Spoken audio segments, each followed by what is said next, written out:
আসসালামু আলাইকুম, hello guys, আপনারা সবাই কেমন আছেন? আমি বেশি একটা ভালো নাই, কারণ আজকে অনেক গরম, যেটা বলার বাহিরে। আবার এই গরমের মধ্যে নাইগা কারেন্ট, এখন আর কি করার, তাই গাছ থেকে কোটা দিয়ে আম পারতেছি। এক গরমের মাঝে গাছে উঠলে অবস্থা বেশি একটা ভালো হইতো না, তাই আম পাড়া শেষ।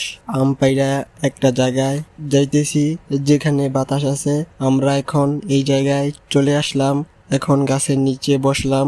এই জায়গাটা ভালোই ছিল, বিলের পারে, এখানে অনেক বাতাস ছিল। এখন আমরা আম খাওয়ার জন্য আম ছুলতেছি, তারপর লবণ মরিচ দিয়ে খাইতেছি। আমরা এখানে অনেকজনই আইছি, বন্ধু, ছোট ভাই, সবাই মিলে আইছি। এটা হলো আমাদের ছোট ভাই, আম খাইতেছে, এক একটা লবণ মরিচ লাগায়া হুমানে আম খাইতেছে। আরেকটা খরগোশের মতো আম খাওয়া শুরু করলো। এখন আম খাওয়া শেষ, জাম খাওয়ার জন্য লাভ পেটা জাম গাছে উঠতেছে। আরেকটা বান্দরের মতো ডাইলে জুল্লা জাম খাওয়া শুরু করলো। আমারও দিল এক লস্কা জাম খাওয়ার জন্য। এখন আমাদের জাম খাওয়া শেষ।